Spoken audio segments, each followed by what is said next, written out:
Throughout the years, I've made it my entire personality to hate on Fire Emblem Fates. This has caused a lot of people to call me petty or immature sometimes, and you know what? They're right. But I can't deny that Fire Emblem Fates is really one of my most hated video games of all time. But here's the difference.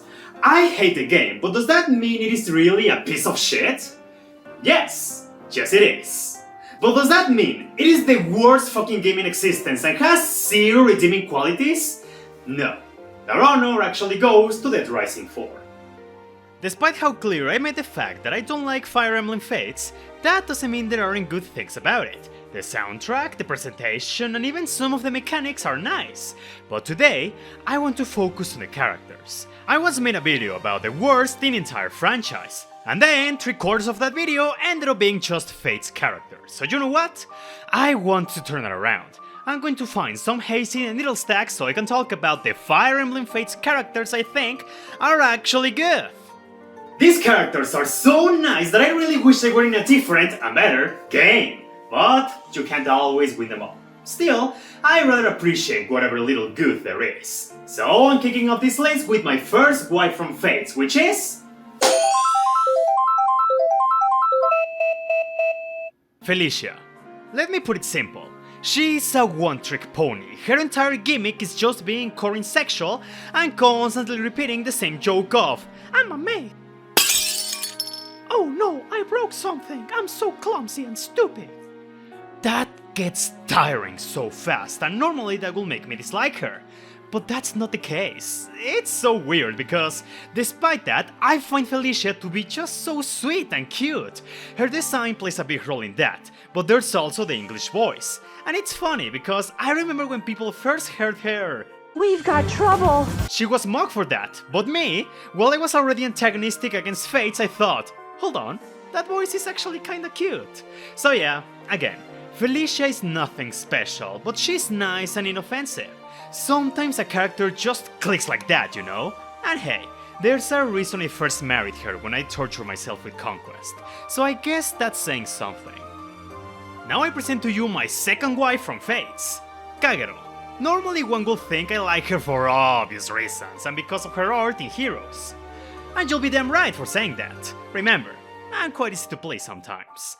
No, but really, aside from that design which I think is fantastic, beyond gorgeous, Kagero is a fine character. She's calm, cool-headed and confident.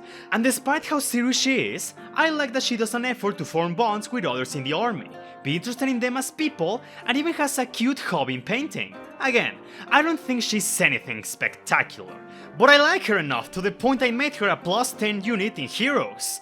There's gotta be some merit in that, right? Kaze. His description in Fate says he is, and I quote, the best-liked member of the army. And I'm quite inclined to agree. Kaze is a character that doesn't give you any reason to dislike him. He's so chill, polite and humble. I really like his no bullshit personality. And he's so charming that he can have some enjoyable supports even with some of the worst characters in the game like Selena and Betty. His only fault is being one of the biggest sexuals in the entire game. But this is a very special case where the positives are so many, I can barely care about that negative. So yeah, I didn't think twice about putting Kaze in this video. Rinka. You wanna know why I think she's cool? The design. The design alone. As far as I remember, her personality was nothing outstanding. I could be wrong on that. And as a unit, I barely use her in Birthright. You know, one of the easiest games in the franchise, because she was below average in my run.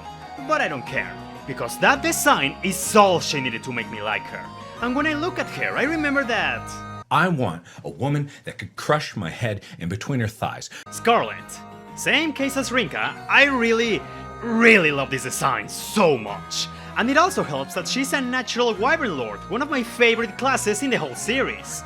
Unfortunately, that's where it all stops. Not because Scarlet is awful or anything, no, but because she only has supports with Corrin, not giving her much room to develop. And it's a shame because what little we know about her is great. I admire how she started a rebellion because she wouldn't tolerate Garon's oppression. It sucks because she deserved much more than one support. Or being killed gruesomely in Conquest. Or being sacrificed further in Revelation. And let's not forget that at the time of this video, she's still not playable in Heroes, and that's... Pretty sad actually. Still, for what little we know about her, I can say I like Scarlet, which is saying a whole lot more than what half of this cast amounts to. Lila. Fire Emblem fans have a tendency to get attached to characters that are not playable. The Pentax General in Theracia, Bata the Beast in Blazing Blade, the 313 Archer in Radiant Dawn, and the most well-known example, the Gatekeeper from Three Houses, who was so popular he was added to Heroes and became playable in Three Hopes. Anyway, Fire Emblem Fates has Lila, a songstress from Birthright who only appears during one scene, and that's literally it. But Fire Emblem fans really like her, myself included.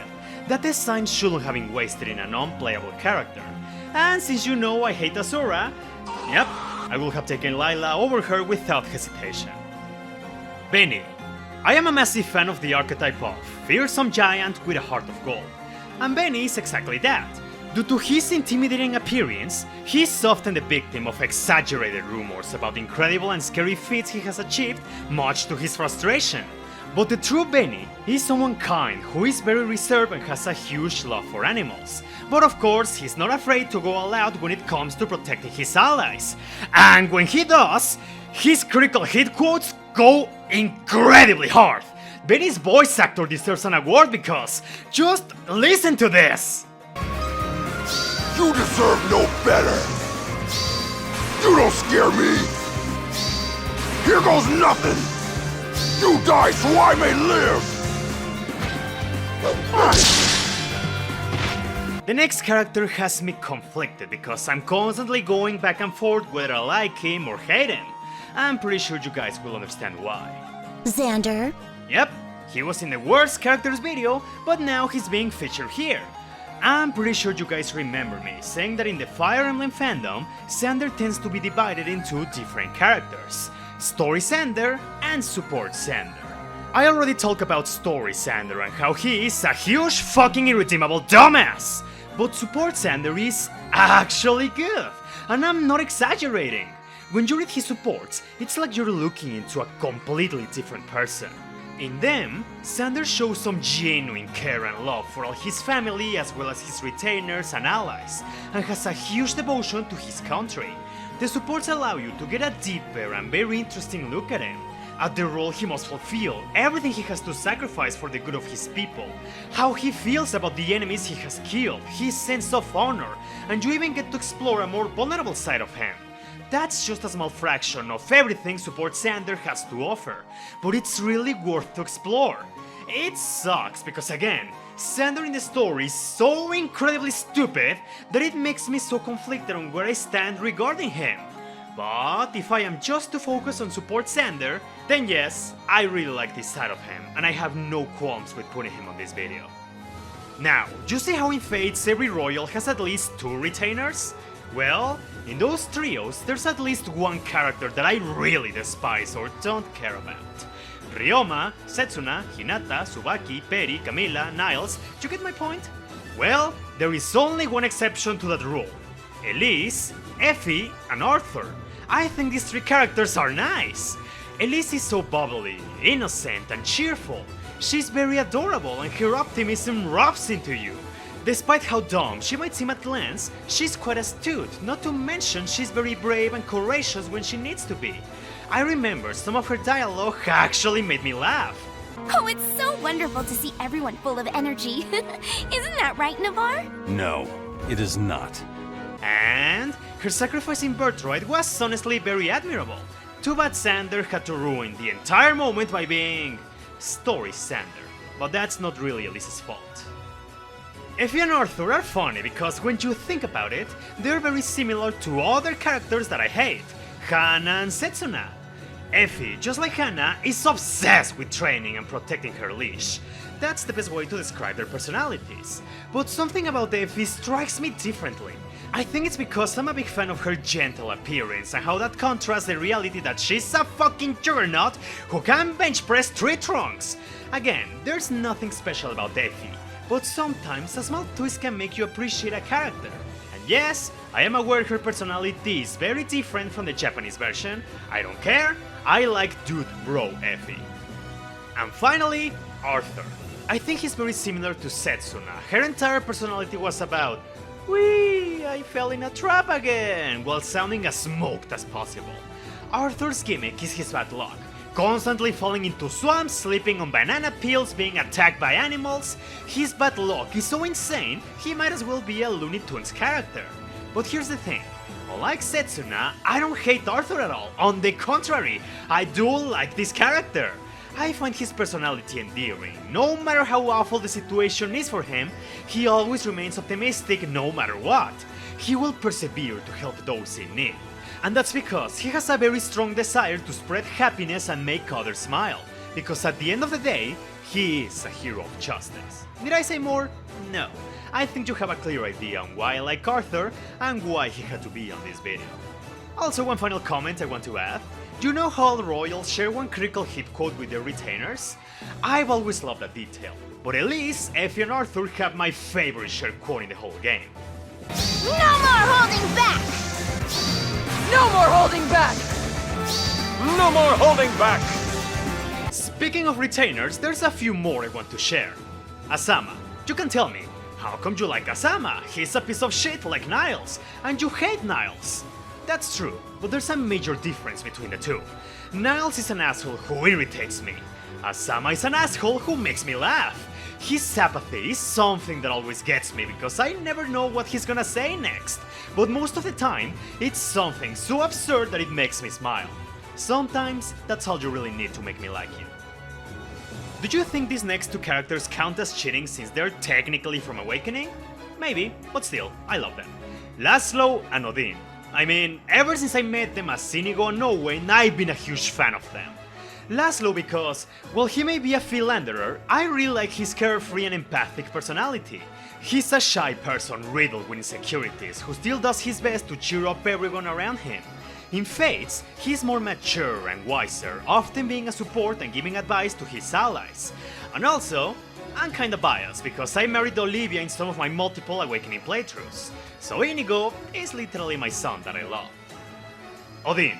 I fucking love him because I like characters that are over theatrical, and he is no exception. His colorful personality, how he exaggerates everything he does, his melodramatic manner of speech, or how he has many special moves and weapons that reference past Fire Emblem titles. And yet, I appreciate how he's able to analyze every situation and react accordingly if that's for the best. And just like Laszlo, this behavior is not without reason, as he's also a bit insecure but has matured a lot through his experiences in Fatesland. Only thing I dislike? That they made him a dark mage in Fates. I thought that the sword hand was a big part of his character, and dark mages from Fatesland in general have buffalo attires, and he doesn't even make a good mage. It's better to just reclass him into a samurai. And that face from his art in Heroes? Incredibly punchable. I hate it. Still, I can look past that because I love his personality so much. Laszlo and Odin are great characters. They were already some of my favorites in Awakening, and they're still some of the best characters in Fates. Although maybe that's not much of an accomplishment, I guess. Also, do you know what's the coolest thing about them? They're some of the few characters that we know for a fact were great parents towards their kids. And speaking of, Soleil is here! excellent design, contagious optimism, energetic personality, great unit, incredibly charismatic, and is constantly falling in love with women. I get her. Soleil is simply a character that is very hard to dislike. Sure, she does come up as invasive at times, but she's usually well-meaning and makes amends when she is wrong. Nothing else to say, I just like her. Ophelia. She is literally to Odin what Soleil is to Laszlo. Ophelia has all the qualities I enjoy about her father. She's over the top, bubbly, optimistic, and sees the world with a lot of wonder. Not a big fan of her attire though, but again, I don't like how dark mages from Fatesland look. But the rest of the character design is pretty cute. And we can't forget that in Heroes, she was a meta-defining unit for a few years, which is pretty impressive really. Future units were designed specifically to counter her. So in conclusion, Ophelia is great. She's cool. Now, remember what I said earlier that I do not give a shit about Ryoma? That's true, but at the very least I can say I care about his son, Shiro. He's a bit hard-headed and reckless and has a difficult relationship with his father, exemplified by the best quote in the entire game. I didn't raise you to be this irresponsible. Dad, want a reality check? You didn't raise me at all. Fucking fantastic. Regardless of that, Shiro is very friendly, open-minded, sociable, and is just very well liked, often playing the role of an older brother for the younger characters, and his insecurities are believable and even relatable to some degree. It also helps that he's voiced by the one and only Kaiji Tang. You know, Owen? Ichiban fucking Kasuga? Yes, I love Kaiji Tang, he's phenomenal. Shiro also stands out for being the only Hoshidan character from the second generation I actually care about. Well, kinda. It's complicated, but that's what the next section is for. Okay, so, these next characters are special because when I played Fates, I never recruited them. But either their designs, what little knowledge I have of them, or my experience with them in Heroes made me kinda like them in some way. Does that make any sense to you? Maybe, but I might as well just show you. Rajat, Kaldori, and Azuki. I have the feeling that if I had recruited them, I would have liked them, because I imagine they share similarities with the characters they were literally copy-pasted from. Tharja, Cordelia, and Gaius, characters that I do enjoy. I imagine these three are like light versions of them. Maybe they don't have the same charm or depth as their originals, but I guess I will have care about them to some degree. Rajat has it a bit better because their art of hair in Heroes, it's so good. That gives her extra points in my eyes. Veloria. I don't find her personality all that great, but I think she's inoffensive. The reason as to why she's mentioned here is the design. That fucking design is one of the best in the entire series. Kosaki Yusuke really was into something when he made a girl with a wolf motif, also referenced Little Red Riding Hood. And well, Veloria was also incredibly useful to me in Fire Emblem Heroes, so that also made me get some attachment to the character. And speaking of, Selkie. Okay, let me clarify first. I only think this character also has a tremendously good design, but that's where I draw the line. I can't say I really like her because for what little I know of her, she irritates me. The way she talks in Heroes just hurts me on the inside. Tell me I'm good! Scratch my ears! Snuggle time! Forrest. Just one glimpse at him, and of course, reading some supports, I think I have a good idea on this character. Forrest is a very polite and kind person who puts others above himself. Despite being a man, he enjoys using feminine clothing and has a huge love for fashion. And really, that's all I need. It's not my thing, but I respect people and characters that go against what is expected of them simply because they want to be themselves. And I have no doubt that many people have found Forrest relatable in many ways. So you know, good for them. That's why Forrest deserves a mention. And finally, to end this section, Dwyer. I didn't know much about him, but many of my friends who have also played the game really like him. So I went on to read a few supports and... okay, I can see why people like him.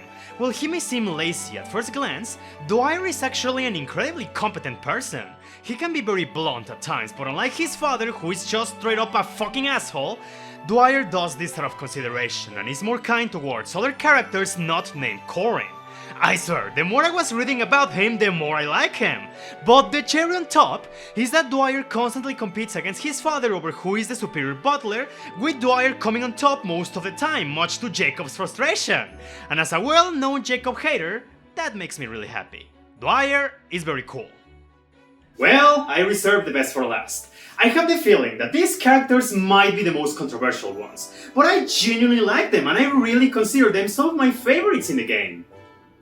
Oboro. She's a character I've seen many people boil down to just hating Nohrians, but here's the thing. I believe her real feelings towards them make sense in context of her backstory, but I don't think it's blown out of proportion. Sure, Oboro has a tick that triggers with anything Noh related, but that doesn't mean she can't be logical about it. She always judges a person individually and can form meaningful bonds even with Nohrians, which further develops her character. And even then, that's not the only thing that defines her. Due to her childhood trauma, she takes a mother-like role for her allies in the army and is always well-meaning. She's constantly looking out for others and helps them with their issues and be better. All in all, Oboro shouldn't be boiled down to just one trait. She's kind, reasonable, a pretty good unit, and I also think she has a great design. Leo. Before I got to play the game, he always gave me this image that he was some sort of genius who was an asshole and so full of himself. I was prepared to not like him, but the total opposite happened. I only got one thing right.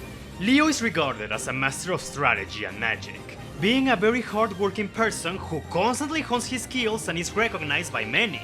But Leo is not someone who lets that get the best of him or is arrogant about it, as many supports show him constantly treating others on equal ground. But his defining trait for me was his inferiority complex, as he's someone who constantly feels lesser due to his siblings being massive core insexuals while he's pushed aside. When I saw that, I was like, damn, I feel that. So, Leo was a character that I wasn't expecting to like, but he turned everything around. And I can honestly say he's one of the Fate's characters I enjoy the most.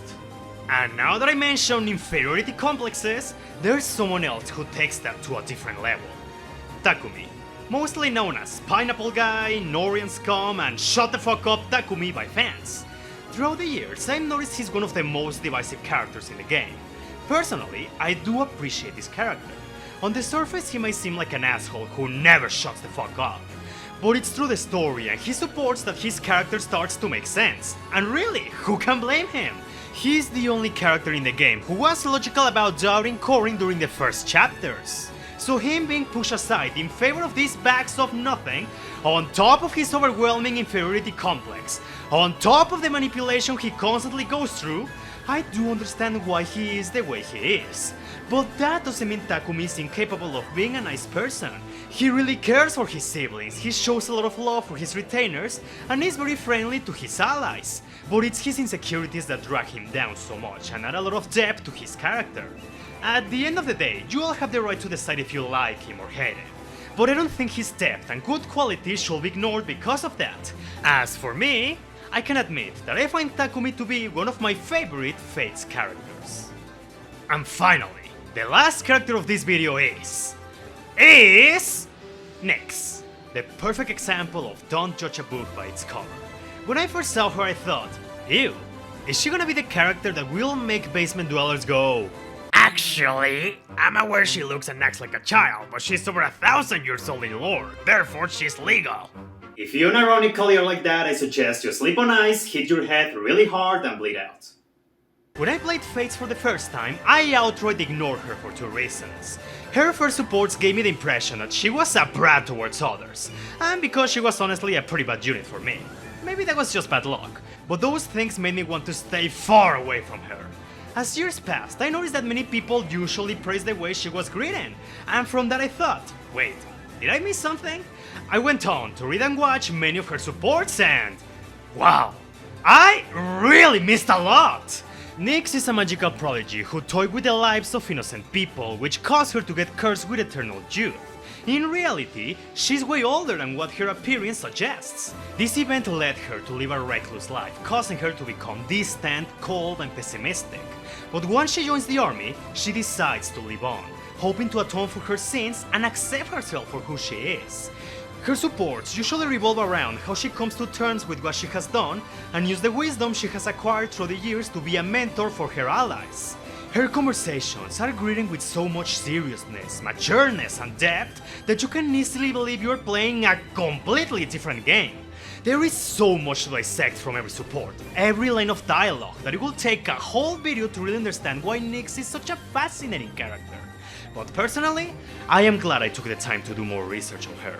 And while the bar is not very high, I can say she is one of the best greeting characters in all of Fates. Literally the only thing I really dislike about Nyx is her design. I know it makes sense in context, that is her backstory. But it's the stupid, skimpy dark mage outfit that doesn't make any sense. We know for a fact that Nyx hates being perceived as a child.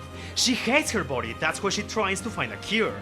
She's very reserved and wise, so this Faceland dark mage outfit just gives a completely wrong impression of her, because it tells me, oh, this character is just stupid fan service and that's all she has going on for her. That was one of the main reasons I ignored this great character for so long. Still, I decided to put Nyx as the highlight of this video because she completely turned around my perception of her, making her one of the, if not the best character in all of Fates. Sorry, it's just having to say genuinely nice things about Fates is one of the hardest things I have to do through my career. But hey, I guess that beats being a negative asshole all the time. So, is there a character you disagree with or one you would love to add to the video? If so, I'll be more than happy to see you share all of that in the comments. And as usual, thank you so much for watching the video. I really hope you had an enjoyable time. And if you could support the channel, you know, by sharing, commenting, liking, subscribing, Patreon, everything will be most appreciated. Have a wonderful day and take care. I'll see you next time.